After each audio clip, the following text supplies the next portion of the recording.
तो आप सभी को नमस्ते प्रणाम। मैं आपका अपना ठाकुर प्रखर सिंह और रात के 10 बज चुके हैं और कहानी का जो सिलसिला है बदस्तूर जारी है। आज की कहानी की बात करूं तो आज की जो कहानी है इतनी अजीब है, इतनी चौंकाने वाली है। आज आप कहानी सुनेंगे, आज आपको यकीन भी नहीं होगा कि ऐसा क्या हो सकता है। क्योंकि अगर हमारे पास कोई रॉन्ग नंबर आ जाता है, आने के बाद हम उसे बता देते हैं कि आपका जो फ़ोन है गलत जगह पे लग चुका है, सामने वाला भी औपचारिक रूप से माफ़ी मांग लेता है, कह देता है कि कोई बात नहीं, गलती से लग गया होगा। इसके बाद हम फ़ोन रख देते हैं, वो हमें भूल जाता है, हम उसे भूल जाते हैं। कई लोग थोड़ा सा हंसी मजाकिया टाइप के होते हैं तो ऐसे इंसानों से थोड़ा सा मजाक कर लेते हैं। लेकिन कई बार ऐसा होता है, कई लोगों के साथ ऐसा होता है कि अगर सामने से किसी लड़की का फ़ोन आ जाए तो लोग खुश हो जाते हैं कि शायद ये लड़की मेरे किसी परिचित की है, ये लड़की मुझे जानती है, मुझे आजमा रही है। तो उस लड़की से बात करने में कहीं ना कहीं वो इंसान इंटरेस्ट ज़रूर दिखाने लगता है। इंटरेस्ट इसलिए दिखाता है कि शायद ये लड़की कहीं परिचित की निकल जाए या फिर कोई और बात हो जाए। और आज की कहानी में भी ऐसा ही कुछ होता है। एक लड़की के पास एक लड़का गलती से रॉन्ग नंबर लगा देता है। रॉन्ग नंबर लगाने के बाद भले ही अगला कहता है कि ये जो फ़ोन है ये गलत जगह लग गया है, लेकिन इसी एक रॉन्ग नंबर की वजह से जो कुछ हुआ और बाद में चाहे पुलिस वाले हों, चाहे पूरे के पूरे परिवार वाले हों, चाहे एक पूरा गांव हो, इस एक रॉन्ग नंबर की वजह से 1 साल तक जो कुछ झेला उसने, शायद ऐसी मिसाल हमारे पूरे हिंदुस्तान में बहुत कम देखने को मिलती है। आज की कहानी झारखंड की है। झारखंड में एक ज़िला लगता है पलामू और यहीं पे एक गांव है नावाडीह। डेट थी 24 फरवरी साल 2022। इसी गांव के एक मुखिया थे कमलेश। इन्हीं मुखिया जी के घर के सामने एक कुआं था और इसी कुएं से अचानक से बड़ी तेज़ी के साथ दुर्गंध आने लगती है। अब एक कुआं है, कुएं से दुर्गंध आ रही है तो सबको लगता है कि शायद कोई जानवर है जो कुएं में गिर गया है। अब ऐसी बात जब होती है तो गांव के सारे लोग इकट्ठा होते हैं चेक करने के लिए कि कौन सा जानवर है जो कुएं में गिर के मर गया है। उस जानवर को निकालें, नहीं तो पूरा का पूरा कुआं जो है खराब हो जाएगा, शायद उससे पानी नहीं पिया जा सकेगा। इसीलिए पूरे गांव वाले उस कुएं के पास इकट्ठा होते हैं। इकट्ठा होने के साथ साथ अंदर जैसे ही झांकते हैं तो अंदर उन्हें जो दिखाई दिया उसे देखने के बाद सारे लोग एक तरह से घबराते हैं। फ़ौरन पुलिस को फ़ोन करते हैं और बताते हैं कि साहब, हमारे गांव में कुआं है, कुएं के अंदर कोई इंसान है जिसे हाथ पैर से बांध के कुएं में फेंक दिया गया है। अब सुबह सुबह जब पुलिस वालों के पास ऐसा फ़ोन जाता है तो एक तरह से पुलिस वालों की भी हवा ख़राब हो जाती है कि ये कौन है, कहाँ से आ गया है, कौन सी नई मुसीबत आन पड़ी। पुलिस वाले फ़ौरन आते हैं, अपनी टीम लेके आते हैं, एसएफएल एफएसएल सारी टीमों को लेके आते हैं। उस लाश को जैसे तैसे करके गांव वालों की मदद से निकालते हैं। निकालने के बाद उस बॉडी को अच्छे से चेक करते हैं, आसपास के पूरे उस इलाके को खंगालते हैं। अब सबसे पहला सवाल यही था कि आखिर ये मरने वाला है कौन। अगर लाश की पहचान हो जाएगी, मरने वाले की शिनाख्त होगी, तभी जाके कातिल कौन है, किस लिए मारा है, ये सारी चीज़ें खुल सकेंगी। इसीलिए पुलिस वाले सबसे पहले इस लाश के बारे में खबर निकालने लगते हैं। आसपास के लोगों से पूछते हैं कि क्या कोई इस इंसान को जानता है, कोई इंसान ऐसा है जो इस लाश को देख के पहचान जाए कि मरने वाला कहाँ का है, क्या इस गांव का है या फिर किसी दूसरे गांव का है। पुलिस वालों को लग रहा था कि लाश को दिखाएंगे, अगर इस गांव का ना हुआ तो किसी दूसरे गांव का होगा, नहीं तो आसपास के किसी इलाके का होगा, कोई ना कोई पहचान जाएगा, मामला खुल जाएगा, उसके बाद कातिल को पकड़ लेंगे, मामला रफा दफा हो जाएगा। लेकिन सबसे हैरान करने वाली बात यह थी कि उस पूरे गांव में उस मरने वाले को कोई पहचान ही नहीं रहा था। यानी एक गांव है, गांव के बीचों बीच एक कुआं है, कुएं में लाश मिली है। अब ये लाश कहाँ से आ गई, इसे किसने मार के फेंका और मरने वाला कौन है, ये तीनों सवालों के जवाब न पुलिस वालों के पास थे, ना ही पूरे गांव वालों के पास थे।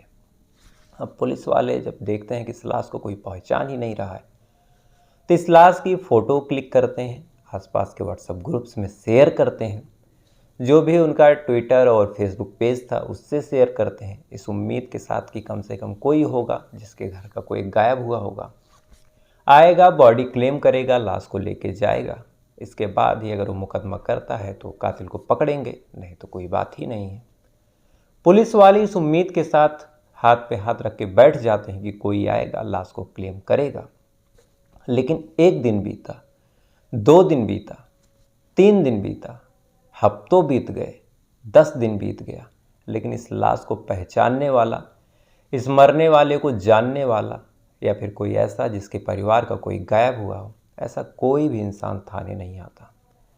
अब पुलिस वाले भी जब देखते हैं कि किसी को फर्क नहीं पड़ रहा कि ये कौन है, कहाँ से आके मर गया, तो इस इंसान का एक टाइम तक वेट करते हैं। वेट करने के बाद लावारिस में इसके धर्म के हिसाब से, जो कुछ प्रथम दृष्टिया इस आदमी का धर्म लग रहा था, उस हिसाब से अंतिम संस्कार करवा देते हैं। अंतिम संस्कार करवाने के बाद जो मामला था फाइलों में दबा देते हैं, बाकी और मामलों पे ध्यान देने लगते हैं। वक्त धीरे धीरे गुजरा, पूरा का पूरा महीना गुजर गया। धीरे धीरे देखते ही देखते 6 महीने गुजर गए, 1 साल गुजर गया। और इसी साल 2023 को एक आदमी उसी थाने में आता है। आने के बाद कहता है कि साहब, क्या 1 साल पहले यहाँ कोई ऐसा था जो अचानक से मर गया हो, जिसकी लाश आपको मिली हो और उस लाश का क्लेम करने वाला कोई ना मिला हो।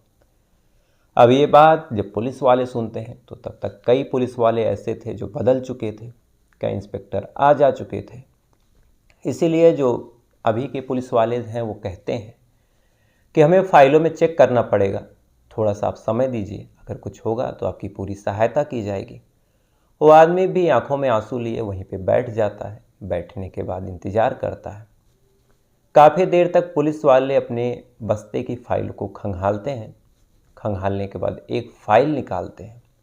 फाइल में उस मरने वाले की कुछ फ़ोटोग्राफ्स थे।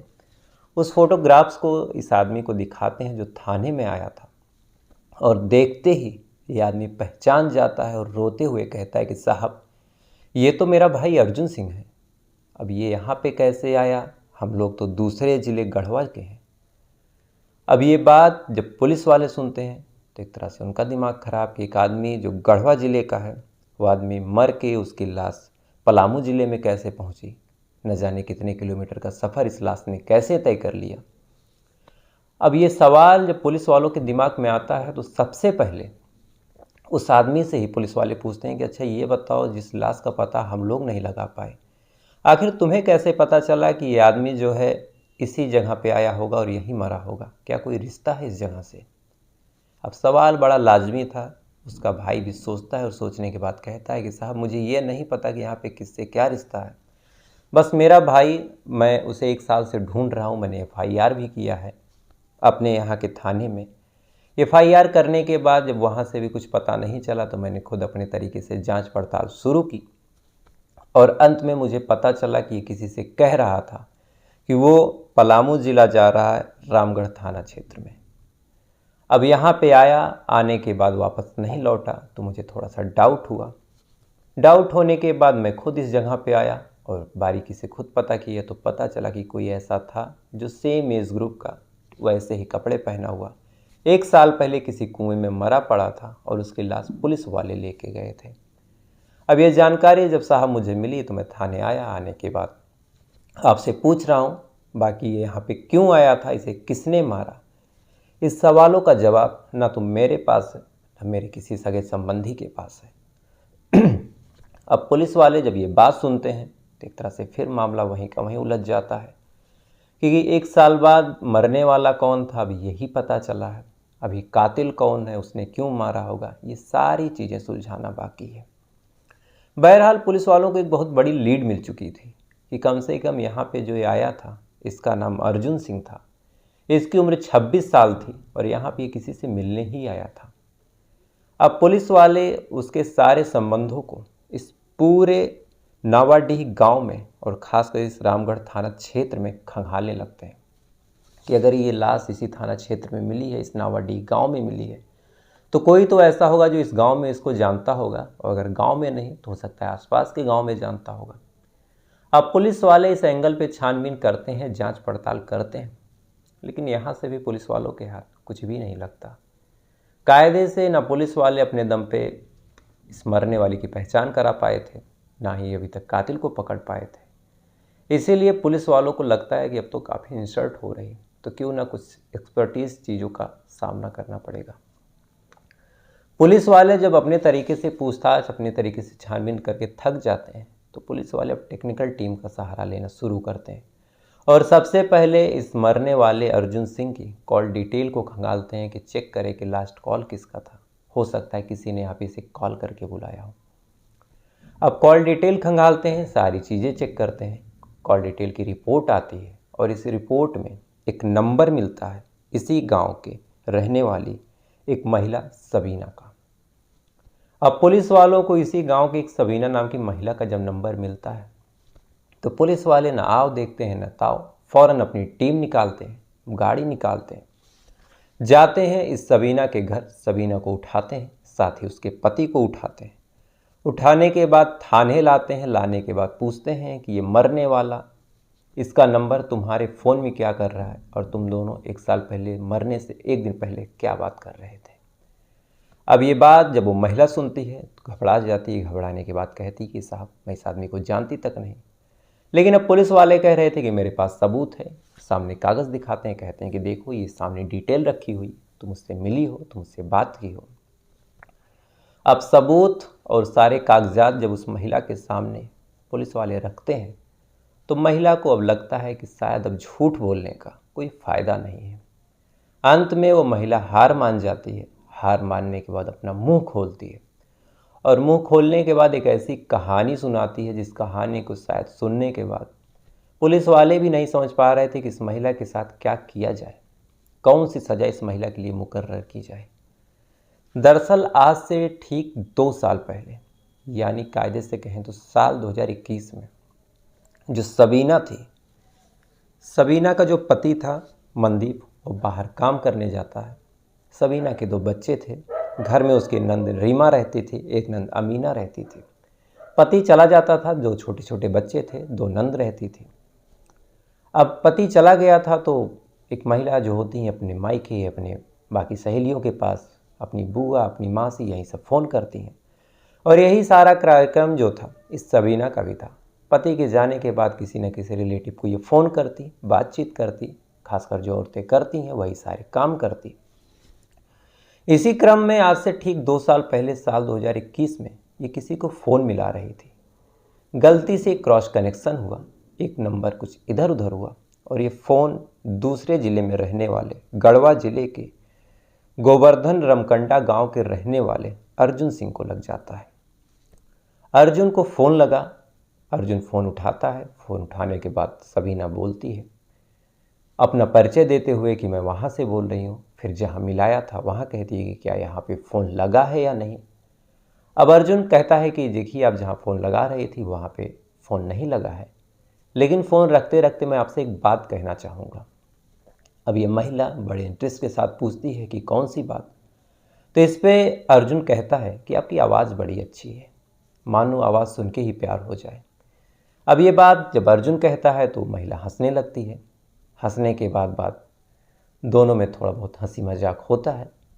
हंसी मजाक होने के बाद फिर कहती है कि अच्छा ठीक है, रॉन्ग नंबर था, फ़ोन रखती हूँ। सबीना फ़ोन रखती है, नंबर फिर से चेक करती है। चेक करने के बाद सही नंबर डायल करती है, अपने उस रिलेटिव से बात करती है।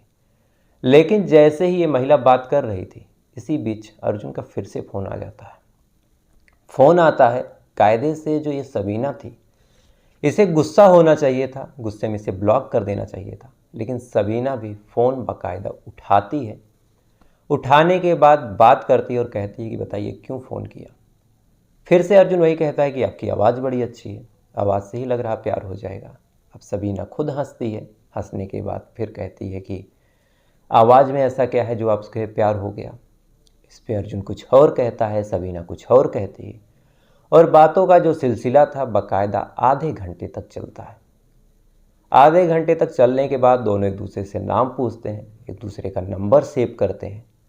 सेव करने के बाद जो सबीना थी वो कहती है कि मैं शादीशुदा हूँ, मेरा पति शाम को घर आ जाएगा तो तुम फ़ोन मत करना, पति के जाने के बाद मैं मौका पाऊँगी तो तुम्हें फ़ोन करूँगी। यानी बिना कहे ही ये दोनों एक दूसरे से अटैच हो चुके थे। अब अर्जुन दिन भर इसके फ़ोन का इंतज़ार करता, सबीना भी मौके की तलाश में रहती कि कब जो उसका पति मनदीप है वो बाहर जाए, कभी ये फ़ोन करे।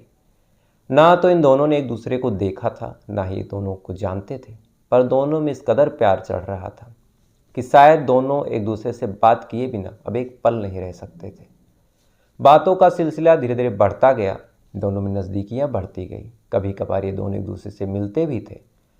अब एक घर है, घर में 2 छोटे छोटे बच्चे हैं, 2 बड़ी बड़ी पति की बहनें हैं, समझदार हैं। जब देखती हैं कि उनकी जो भाभी सबीना है किसी से हंस हंस के बात कर रही है, तो उन्हें थोड़ा सा डाउट होता कि आखिर ये बात किससे कर रही है और इतनी बात किससे कर रही है।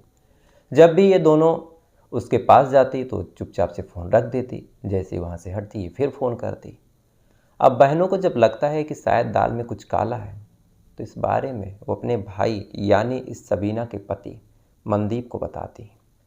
मनदीप जब ऐसी बात सुनता है कि उसकी वाइफ किसी से बात करती है, तो उसका गुस्सा 7वें आसमान पे था।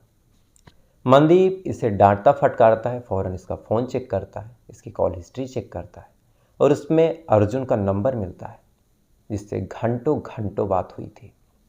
अब अर्जुन का नंबर मिला। मनदीप ये चीज़ जब देखता है तो मनदीप गुस्साता है, फ़ौरन कहता है कि इसे ब्लॉक करो, नहीं तो मैं तुम्हें छोड़ दूंगा। अब सबीना 2 बच्चों की माँ थी, अपने पति से इस तरह से गद्दारी नहीं कर सकती थी। लिहाजा अब ये अर्जुन को कहती है कि देखो, हम काफ़ी दिन बात कर चुके, लेकिन हम दोनों का कोई फ्यूचर नहीं है, कोई भविष्य नहीं है। तो आप अपने में मशगूल रहो, मुझे अपने में मशगूल रहने दो। जो कुछ हुआ इसे भूल जाओ और बाकी की ज़िंदगी अकेले बिताओ। अब अर्जुन ये बात जब सुनता है तो एक तरह से उसको धक्का लगता है, क्योंकि कहीं ना कहीं अर्जुन जो था इस 2 बच्चों की माँ सबीना से बेहद प्यार करता है। जब ये बात अर्जुन सुनता है तो फ़ौरन कहता है कि काम करो, तुम अपने पति को छोड़ के मेरे पास आ जाओ, मैं तुमसे शादी करना चाहता हूँ। अब सबीना गजब दोहरी मुसीबत में फंसती है। सबीना न अपने पति को छोड़ सकती थी, ना ही अपने बच्चों को छोड़ सकती थी। अर्जुन था कि पीछे पड़ा हुआ था, इसीलिए इस बारे में ये अपने पति को बताती है और कहती है कि जो अर्जुन है वो मान नहीं रहा। पति कुछ टाइम तक सबीना के ऊपर गुस्सा करता है, डांटता फटकारता है कि देख लो तुम्हारी इस चरित्रहीनता का क्या नतीजा है। लेकिन अब पत्नी थी, उसका पीछा छुड़वाना था, इसीलिए अब ये सारे लोग मिलकर एक प्लान बनाते हैं। प्लान बनता है, प्लान बनने के साथ प्लान को एग्जीक्यूट करने का टाइम मुकर्रर होता है और वो डेट थी 23 फरवरी साल 2022। इसी डेट को जो सबीना है अर्जुन से कहती कि काम करो, आओ मिलते हैं, मिलेंगे, थोड़ा हमारे तुम्हारे बीच जो वाद विवाद हो रहा है वो भी सुलझ जाएगा। अब सबीना जब ये बात कहती है तो अर्जुन खुशी मन से अपने दोस्त से कहता है कि देखो तुम्हारी भाभी से मिलने जा रहा हूँ। इतना कहे कि चुपचाप से निकलता है, रात को पलामू ज़िला पहुँचता है, फिर वहाँ से नवाडीह गांव जाता है। जाने के बाद सबीना उसे एक अंडर कंस्ट्रक्शन हाउस यानी कि ऐसा मकान जो भी बन रहा था उसमें बुलाती है। जैसे बुलाती है अर्जुन पहुँचता है, खुश होता है, गले लगने की कोशिश करता है, लेकिन इसी बीच पीछे से जो मंदीप था, जो उसकी दोनों ननद थी रीमा और अमीना, ये सारे लोग अर्जुन के ऊपर टूट पड़ते हैं, ईंट से पत्थर से उसे मारते हुए उसकी हत्या कर देते हैं। अब हत्या करते हैं, लेकिन हत्या करने के बाद लाश को भी ठिकाने लगाना था, तो लाश को ठिकाने लगाने के लिए दोनों लोग काफ़ी देर तक सोचते हैं और अंत में एक आइडिया आता है और इसी आइडिया के तहत उसके हाथ को उसके पैर को बांध के जो गांव के मुखिया थे कमलेश उराव, उनके कुएं के पास जाते हैं और देखते हैं कि कोई देख नहीं रहा। कुएं में लाश को फेंक देते हैं और फेंकने के बाद अपने अपने घर चले जाते हैं। अगले दिन ये लाश निकलती है, निकलने के बाद पुलिस वाले आते हैं, पूछते हैं और इस मनदीप से भी पूछा जाता है कि क्या आप इस आदमी को जानते हो, क्योंकि पूछताछ जो थी हर गांव वाले से हो रही थी। बाकी लोगों की तरह मनदीप भी इनकार कर देता है, सबीना भी इनकार कर देती है और ये जो मामला था 1 साल तक यूं ही पड़ा रहा। लेकिन जिस दोस्त से इसने कहा था अर्जुन ने कि मैं तुम्हारी भाभी से मिलने जा रहा हूँ, उससे जब अर्जुन का भाई पूछताछ करता है, चूँकि उसका भाई खोया था तो हर जगह पूछ रहा था, तो उस दोस्त ने कुछ हिंट दिया कि मुझे तो नहीं पता कि किससे मिलने गया है, लेकिन उसने इतना बताया था कि वो जो पलामू ज़िले में नवाडीह गांव है और वहीं का एक थाना क्षेत्र लगता है रामगढ़ थाना, इसी थाना क्षेत्र में किसी से मिलने जा रहा है। तब भाई जब ये बात सुनता है तो फ़ौरन यहाँ पे आता है और यहाँ पे आने के बाद ये सारा मामला खुलता है। अब ये महिला, उसका पति जब इकबाल जुर्म कर रहे थे तो पुलिस वालों को समझ नहीं आ रहा था कि किस तरह की महिला है। अपने इस चरित्रहीनता के चक्कर में पहले इसने एक आदमी को फंसाया, फंसाने के बाद जब मजबूर हुई तो उसे रास्ते से हटा दिया।